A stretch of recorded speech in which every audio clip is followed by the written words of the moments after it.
onajonlarimiz umriga uzoq bo'lsin. Sizlarni qanaqa qiyinchilikda, qanaqa sabrda, qanaqa duoda farzandinglarni voyaga yetkazib katta qilayotganinglarni Alloh biladi, biz bilamiz. Albatta ertaga buni mevasini farzandinglar ulg'ayib, buni orqasidan olqishlar olganinglarda, dinimizga xizmat qiladigan olimlar chiqqanda, albatta o'sha qilgan mehnatinglarni hammasi orqada qolib ketadi.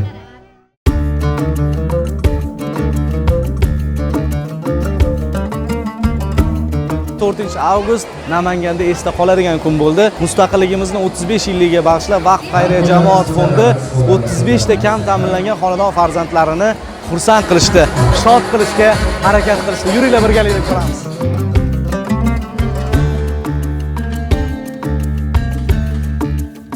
Bugun bayram nafaqat bu to'yxonada, balki shahrimizda, viloyatimizda bayram desam ham bo'laveradi.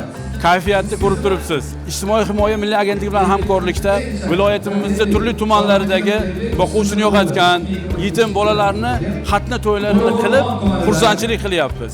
Maqsadimiz shu, yosh bolalarning xursandchiligi, ayniqsa bu yetimlarning ko'nglini ko'tarishlik bundan katta ish bo'lmasa kerak.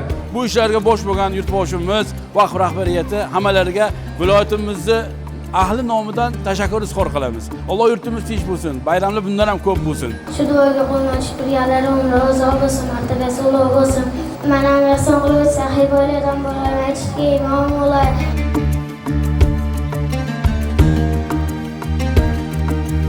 Bugun bu yerda mehmonlari haqiqiy Allohni suygan bandalari, farishtalari. Bu bolajonlarimiz mustaqilligimizni 35 yilligida ajoyib bayramda turishdi. Ya'ni 35 ta mana shu bolajonlarimizga esdalik sovg'alar berib, bu narsani orqasida turgan Vaqf xayriya jamoat fondi va homiylarimizga minnatdorchilik bildiramiz. To'g'rimi bolajonlar?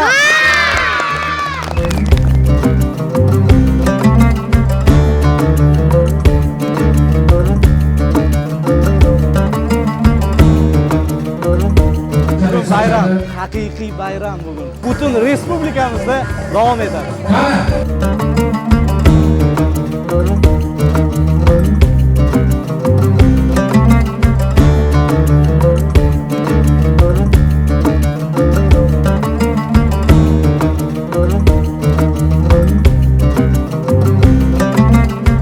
Vaqf xayriya jamoat fondi